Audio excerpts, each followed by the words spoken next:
Todos, sejam bem-vindos ao nosso centro. Eu agradeço pela oportunidade do trabalho, pela oportunidade do estudo.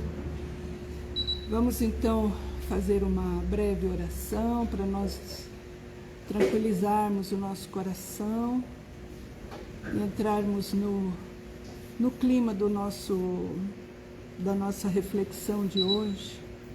Vamos então agradecer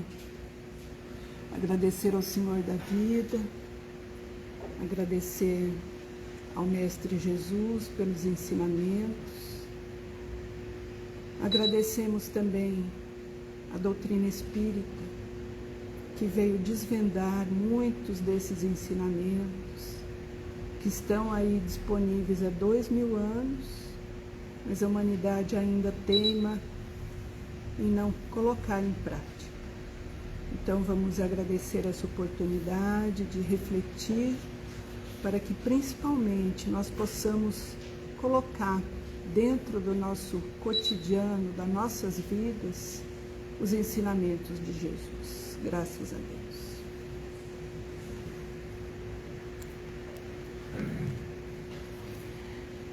Então, o tema escolhido para essa noite, ele é uma pergunta que está lá no livro Evangelho segundo o Espiritismo, no capítulo 5, Bem-aventurados os aflitos, e é o item 28 daquele capítulo, e a pergunta é assim, simplificando, né?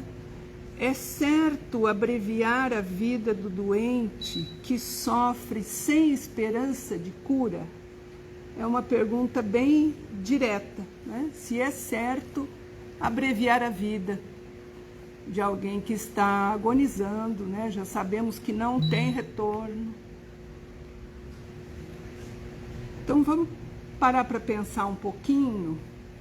Uma das coisas que a gente mais ouve nos velórios, nos enterros, além, obviamente, das tradicionais condolências, sentimentos e tal, mas uma frase que a gente ouve muito, vocês conseguem imaginar qual seja? Descansou. Ou então, parou de sofrer. Então, essa frase, ou ela vem de uma pessoa materialista, que acha que depois que morreu acabou, e aí realmente teria parado de sofrer, porque enquanto estava agonizando, realmente é dolorido, e se não tem nada depois dessa vida, acabou, né? Então, ou a pessoa é materialista, ou então ela acredita que depois, do lado de lá, é tudo bom, né? É tudo tranquilo, né? Dependendo da corrente religiosa da pessoa, alguns imaginam que a pessoa vai só dormir, né? Então, dormir é gostoso mesmo, né? Ou então, eu já ouvi as pessoas dizerem assim, está nos braços de Jesus. Então, foi direto ali, né? Abraçar Jesus. E aí, a doutrina espírita, mais uma vez, traz grandes esclarecimentos para a gente nesse sentido. E eu estava, na hora que eu estava relendo, né, o material aqui, eu fiquei justamente pensando, a doutrina espírita traz os ensinamentos de uma forma tão lógica, de uma lógica tão cristalina, uma coisa tão, sabe, tudo tão encaixado, faz tanto sentido. E vocês vão ver, à medida que eu for expondo aqui sobre esse assunto, que realmente nos traz muito, muito consolo e muito entendimento de como que realmente as coisas acontecem. Porque a gente sabe que tudo continua, né? Então não existe realmente um descanso, não existe um parar de sofrer. Na verdade, o que a gente encontra do lado de lá é um prolongamento do que a gente tem aqui. Então, se a gente quiser ter uma vida espiritual depois dessa existência boa, então a gente tem que ter aqui também uma vida boa, uma vida reta, porque tudo é consequência. Só esclarecendo que, da forma como foi feita a pergunta, se fosse nos dias de hoje, essa pergunta teriam colocado a palavra eutanásia, né? Que, em outras palavras, é isso aqui que ele está perguntando. Então, só para deixar claro que eutanásia é o ato deliberado de interromper a vida da pessoa com alguma substância, com, enfim, algum procedimento que realmente a pessoa vai desencarnar. Então, é um ato ativo, né? Diferente do que se chama ortotanásia, que é um procedimento que se, digamos assim, deixa a natureza tomar o seu curso. Então, evitar de prolongar artificialmente, com recursos, com máquinas, com aparelhos, a vida da pessoa que, se não fosse aquele recurso todo, não prosseguiria. Então, são duas coisas bem diferentes, tá certo? Então, o que nós estamos falando aqui é de realmente chegar lá e dar uma injeção, alguma coisa, e encerrou a existência da pessoa. A gente não diz a vida, porque a gente sabe que a vida continua, né? Até a gente estava estudando um capítulo do livro O Céu e o Inferno, e um dos espíritos que se manifestou, eu achei uma frase assim tão profunda e cabe justamente aqui. Olha o que ele falou: a morte é a vida. A morte é a vida. Então, às vezes a gente pensa com o nosso raciocínio um pouco viciado, né, naquele cristianismo mais tradicional, a gente pensa que o pior que pode acontecer para uma pessoa, o que é o pior? Morrer, né? É o pior. E aí ele justamente traz esse contraponto. A morte é a vida, porque a vida real, a vida verdadeira, ela é a vida espiritual.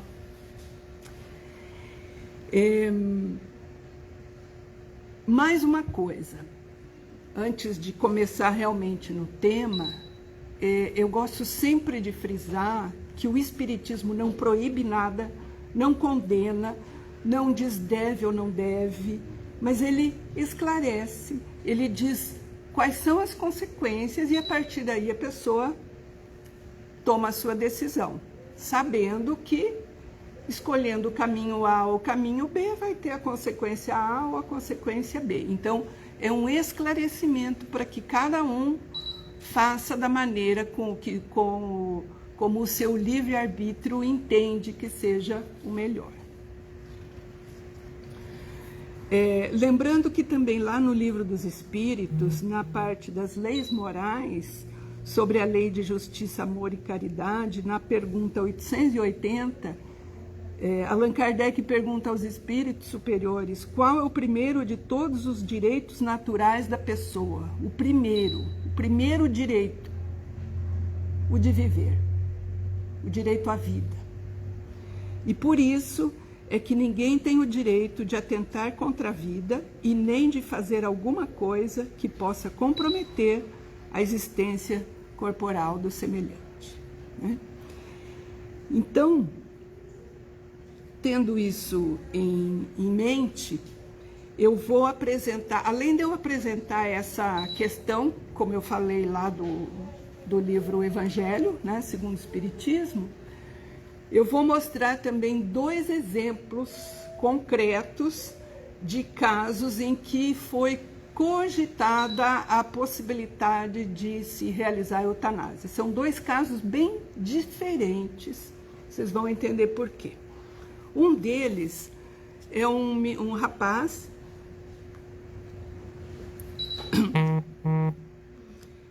que vivia na mesma cidade de Chico Xavier. Então, isso está contado no livro Chico de Francisco, escrito por Adelino da Silveira.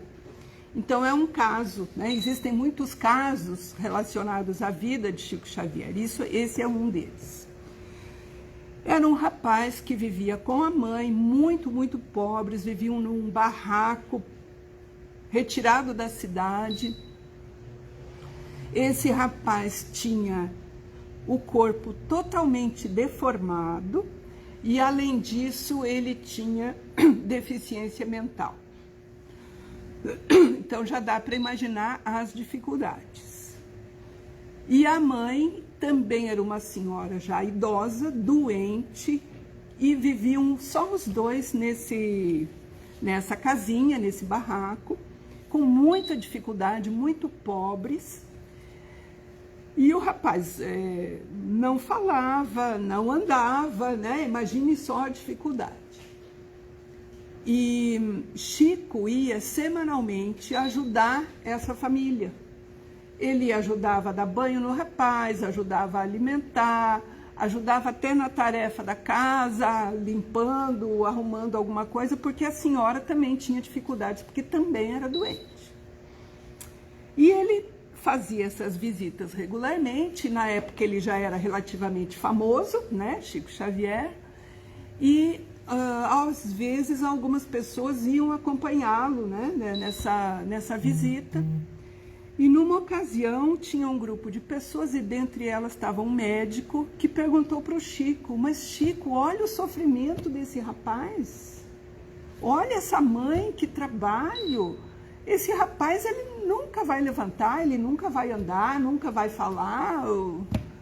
Será que nem nesse caso a eutanásia é permitida ou é aceita? Resposta do Chico: não creio, doutor. Esse nosso irmão, quer dizer, o rapaz, em sua última encarnação tinha muito poder, era muito poderoso. Perseguiu, prejudicou com torturas desumanas, tirou a vida de muitas pessoas.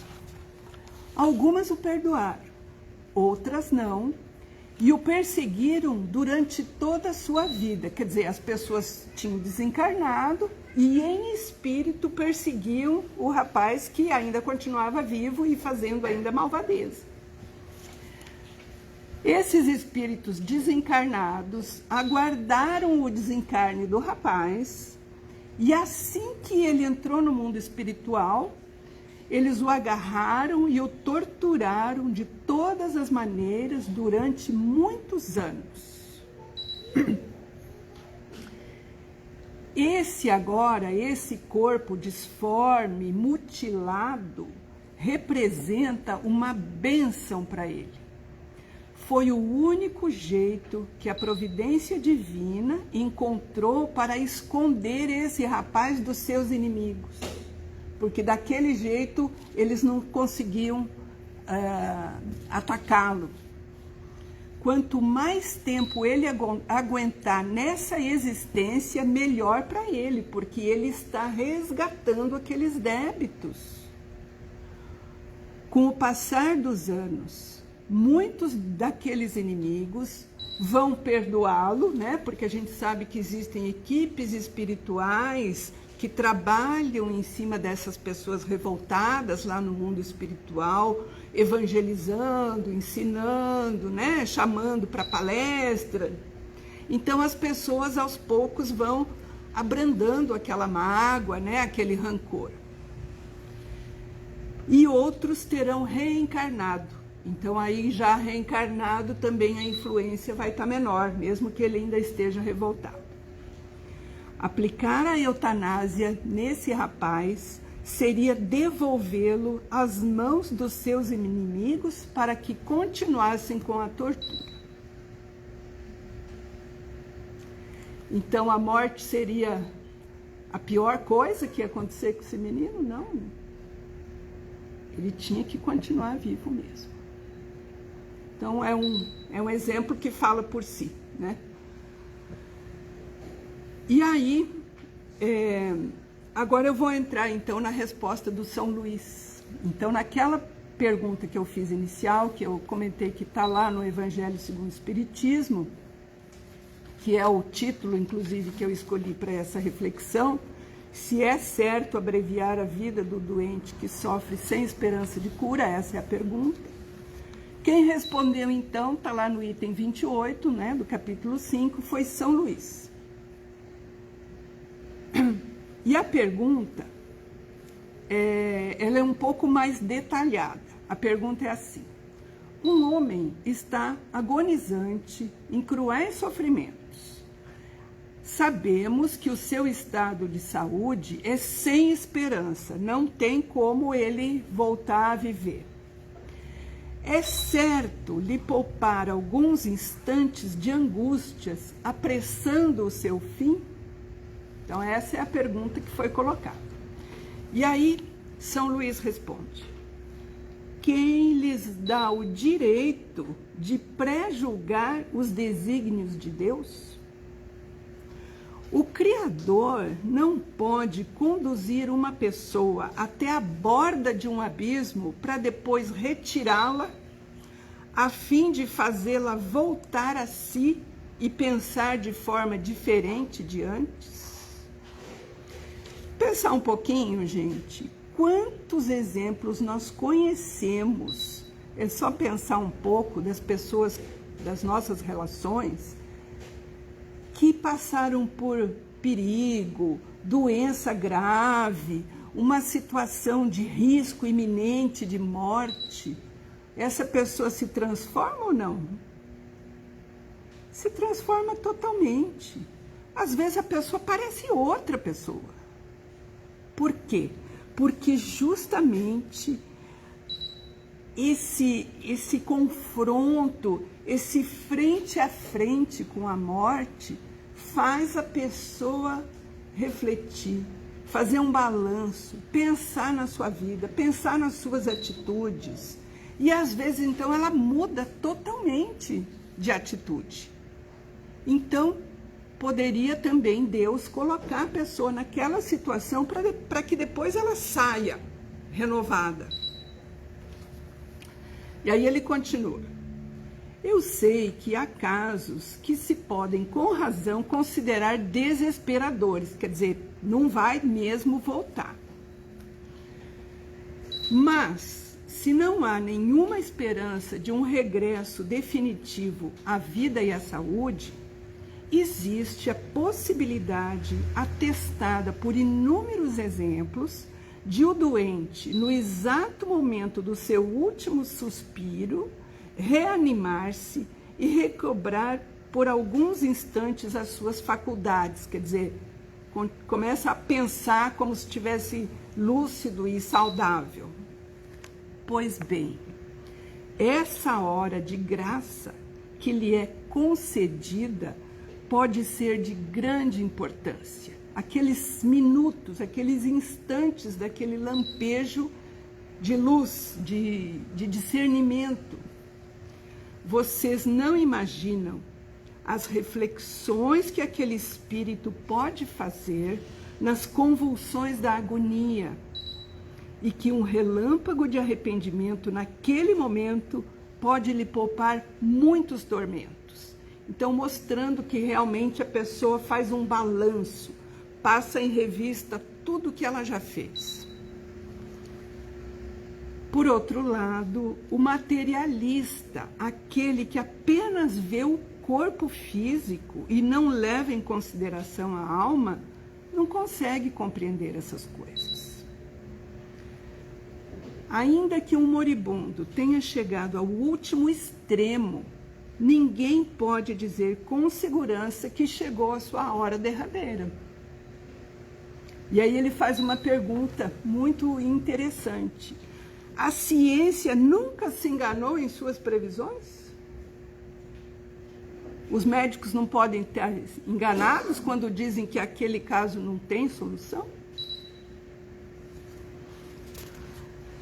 E aí a última frase dele: diminuam o quanto possível os derradeiros sofrimentos, né, para que a pessoa não sofra demais, porque lógico que ela vai sofrer um pouco, né? Está morrendo. Mas evitem abreviar a vida, ainda que em 1 minuto, porque esse minuto pode evitar muitas lágrimas no futuro.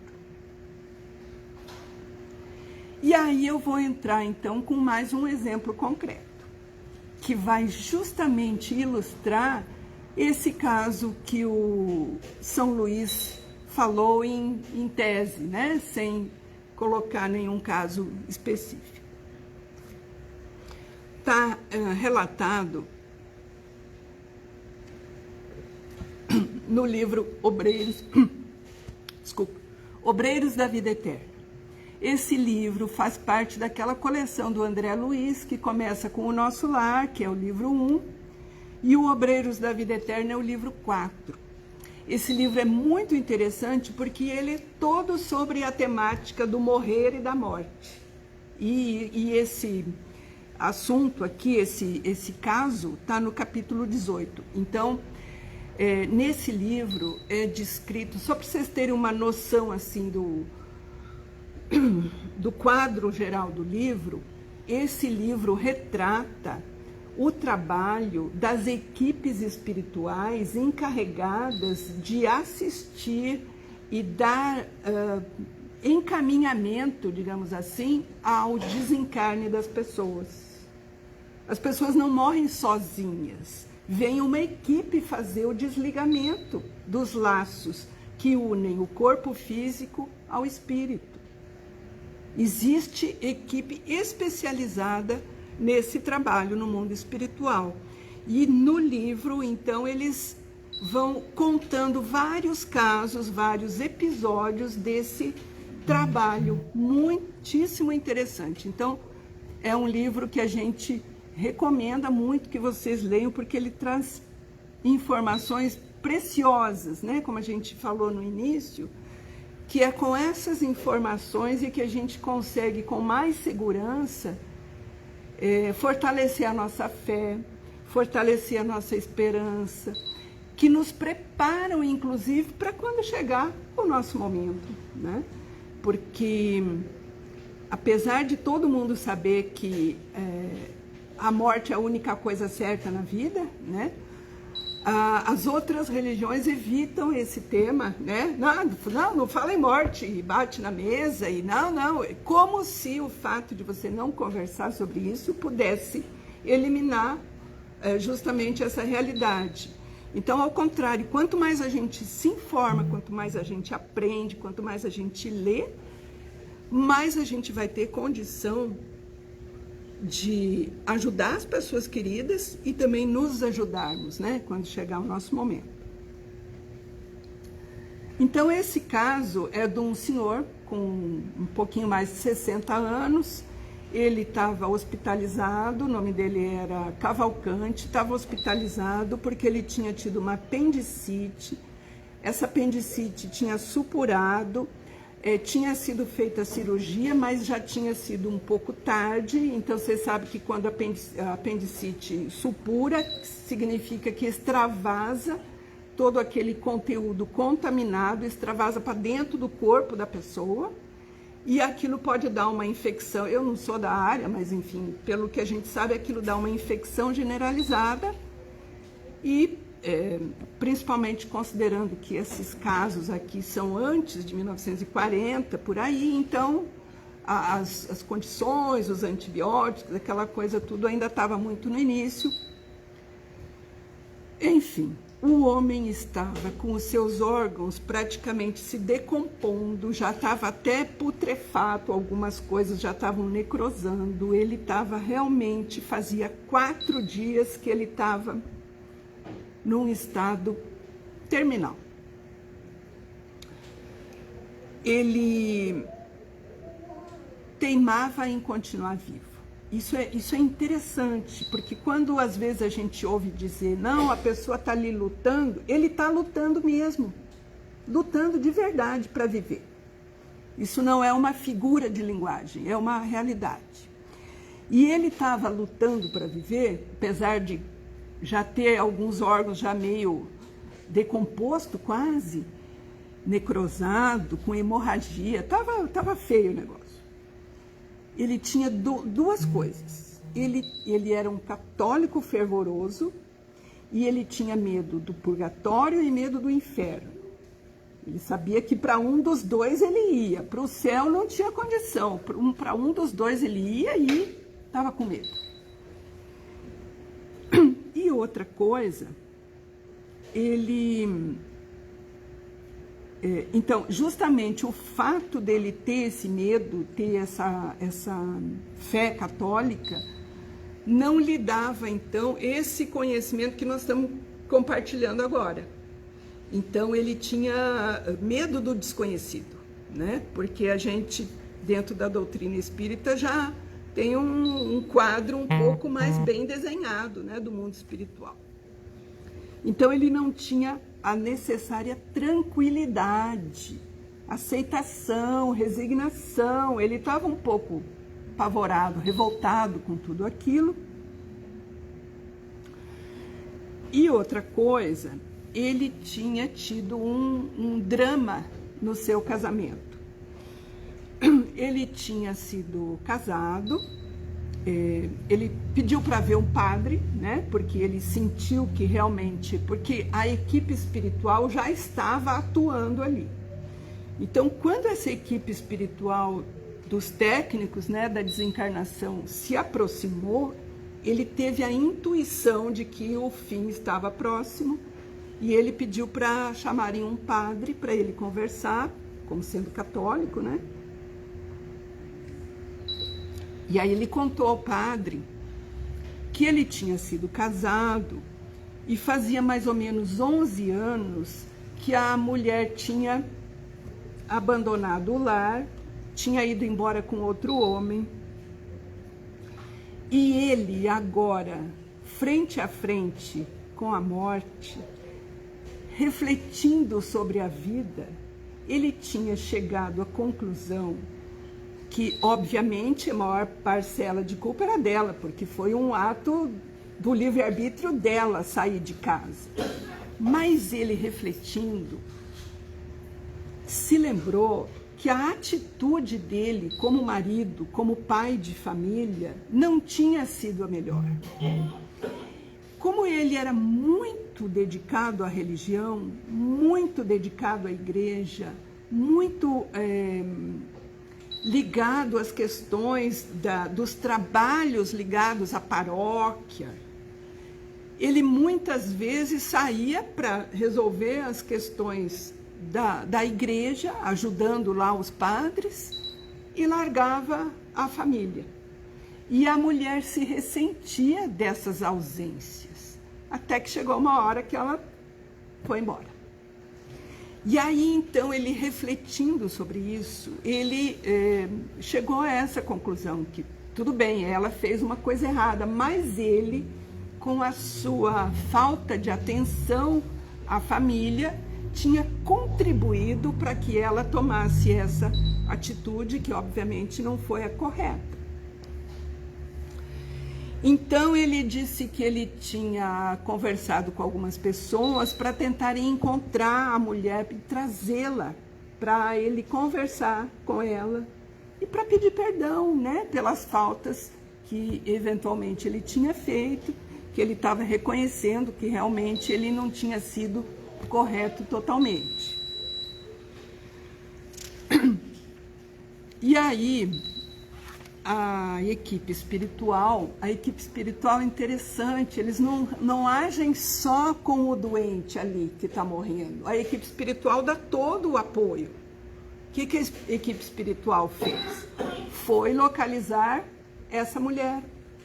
E eles então descobriram que fazia mais de um ano que ela já havia desencarnado. Ela tinha tido um monte de problema na vida, depois que ela foi embora, e tinha desencarnado em condições bem difíceis. E aí o que eles fizeram? Eles iniciaram o processo de desligamento do corpo físico, mas não concluíram, de tal forma que essa início de morte, digamos assim, porque a gente tem a ideia que a morte é uma coisa de momento, né? Agora são 8h30, estou viva, 8h31, morri, acabou. Não é assim, é um processo. Então, eles iniciaram o processo de tal forma que ele estivesse já ligado no mundo espiritual, mas ainda com a vida do corpo físico. De tal forma que eles trouxeram o espírito da mulher e ele viu o espírito. Obviamente não com os olhos da carne, ele viu com os olhos do espírito. Ele enxergou a mulher e conversou com ela. Para quem estivesse olhando fisicamente, ele estava falando sozinho, né? Mas ele estava realmente conversando com ela. Aí ela chegou, como ela fazia pouco tempo que tinha desencarnado, e a gente sabe que o espírito inicialmente fica num estado de perturbação, e além disso a condição espiritual dela não era muito elevada. A gente sabe que quanto mais elevado o espírito, mais discernimento ele vai ter do lado de lá. Então ela estava confusa, ela não estava entendendo bem, mas ela de repente se viu frente ao ex-marido. Obviamente ela se sentia culpada, pediu perdão a ele e ele também pediu perdão a ela pelos erros, enfim, cada um tinha errado num ponto. E ele então se sentiu mais tranquilo. E o médico até observou que ele estava, entre aspas, falando sozinho. O médico falou para a enfermeira assim: é o delírio, isso é normal, sempre acontece quando a pessoa está no fim, né? Então imagine que quantas vezes isso não deve acontecer pelos hospitais, por aí afora. A pessoa fala: estou vendo fulano, fulano está aqui, ó quem chegou. E na verdade aquilo é uma realidade, não é delírio, né? Mas aos olhos de um materialista aquilo é um delírio. Então aqui é exatamente aquele exemplo que a gente falou, que o São Luís comentou, né? A frase dele. Cadê? Vocês não imaginam as reflexões que aquele espírito pode fazer nas convulsões da agonia, e que um relâmpago de arrependimento naquele momento pode lhe poupar muitos tormentos. Porque se aquele casal não tivesse feito aquele acerto ali, ele ia chegar no mundo espiritual ainda com rancor, ela também com rancor, e isso ia trazer consequências até para a vida, a futura vida, a existência corporal dos dois. E eu esqueci de falar que o médico tinha cogitado de fazer eutanásia nele, porque ele estava realmente, praticamente morto em vida. E o médico comentou com o padre.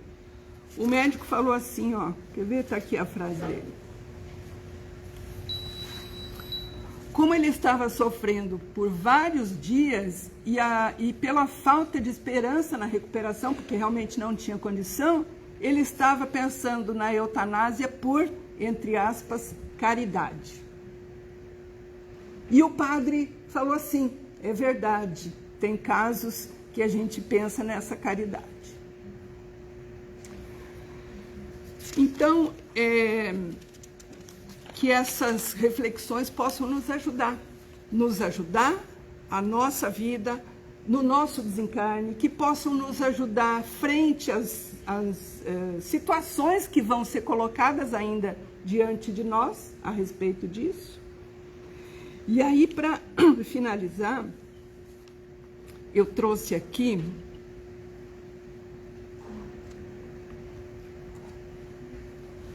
uma prece do livro Evangelho segundo o Espiritismo. O último capítulo do livro se chama Preces Espíritas. Então vocês sabem, e você já deve ter reparado, que quando a gente vem aqui fazer uma prece, tirando o Pai Nosso, não se faz prece decorada. A única exceção é o Pai Nosso, né? Porque Jesus ensinou e tal. Mas as preces espíritas são preces espontâneas. Por quê? Porque onde está o nosso pensamento, está também a nossa fala, quando a gente faz espontaneamente. Quando ela é decorada, eu posso estar falando e o meu pensamento, e a gente sabe que o mais importante não é o falado, é o pensado, é a força do pensamento em contato com os espíritos superiores, com o Criador. Então, nesse capítulo, eles explicam que essas preces colocadas aqui são apenas sugestões, exemplos de como a gente deve raciocinar, como a gente deve direcionar o nosso pensamento de acordo com cada situação. Então, tem lá prece pela pessoa mesmo, quando está numa situação difícil, ou num agradecimento. Tem prece pelas outras pessoas, por uma criança que acaba de nascer, por um doente, e tem por um agonizante. Então, eu trouxe aqui a prece por um agonizante, lembrando que não é uma prece para ser decorada, mas é uma prece para dar ideia para a gente fazer cada um a nós. A agonia é o prelúdio da separação da alma e do corpo. Pode dizer-se que nesse momento a pessoa tem um pé neste mundo e um pé no outro mundo. E é por isso que, voltando lá no caso do Cavalcante, eles começaram a desatar, e aí ele conseguiu enxergar o espírito da mulher. Mesmo nunca tendo sido médium, nunca tendo visto espírito nenhum, em razão justamente desse desligamento, ele teve essa capacidade. Às vezes, essa passagem é penosa para os que se acham muito apegados à matéria e viveram mais para os bens deste mundo do que para os do outro, ou cuja consciência se encontra agitada pelos pesares e remorsos. Na verdade, isso aqui é uma introdução para a prece, ele está explicando. Ao contrário, para aqueles cujos pensamentos buscaram o infinito e se desprenderam da matéria, os laços que os prendem à terra são menos difíceis de se romper, e nada tem de doloroso nos últimos momentos. Nesse caso, apenas um fio liga a alma ao corpo, enquanto no outro existem profundas raízes que ainda conservam a alma presa ao corpo. Então, dizendo então que quanto mais espiritualizada for a pessoa, mais tranquilo vai ser esse processo. Quanto mais apegado à matéria e aos bens materiais, mais dificultado vai ser esse processo e, consequentemente, mais sofrido. Né? Não no sentido de dor física, mas no sentido de sofrimento moral. Mas sempre a prece exerce uma ação poderosa sobre o trabalho da separação. Então, se a gente está diante de um agonizante, nós temos que fazer uma prece no sentido de auxiliar o processo e não dificultar. Nesse livro também que a gente comentou do André Luiz, mostram exemplos de como a família pode atrapalhar o processo do desligamento, se apegando exageradamente. Não morre, fulano, o que vai ser de mim sem você? Tem hora que você tem que deixar partir. É a vontade de Deus. Vai, cumpre o teu destino. Vai em paz. Olha que diferença. E aí a prece é o seguinte: Deus onipotente e misericordioso, aqui está uma alma prestes a deixar o seu envoltório terreno para voltar ao mundo dos espíritos, sua verdadeira pátria. Que esta volta lhe seja em paz e que a tua misericórdia se estenda sobre essa alma. Bons espíritos que acompanharam essa alma na terra, não a abandonem nesse momento supremo. Deem-lhe forças para suportar os últimos sofrimentos que tem que passar nesse mundo para o seu progresso futuro. Inspirem-na para que consagre os últimos clarões de inteligência ou que momentaneamente lhe advenham lampejos para o arrependimento das faltas. Inspirem o meu pensamento, a fim de que eu atue de modo a tornar menos penoso para ela o trabalho da separação e para que ela possa levar consolações da esperança ao abandonar a terra. Então, vocês vejam que realmente é uma oração de resignação à vontade superior, à vontade de Deus, e ao mesmo tempo transmitindo tranquilidade, né? Transmitindo esperança para que aquela pessoa possa fazer a transição da melhor maneira possível e que chegue ao mundo espiritual mais leve, mais resignada, menos revoltada.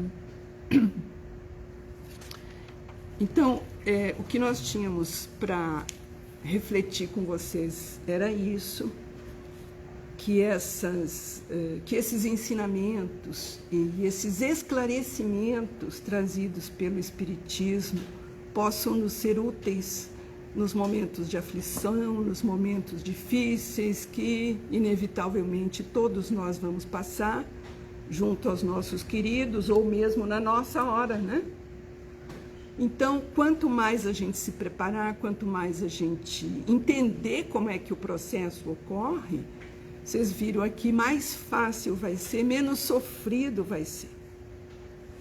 Então, que Deus abençoe a todos, que Jesus nos acompanhe, que nossos espíritos guardiões nos protejam e que a gente consiga passar uma semana abençoada.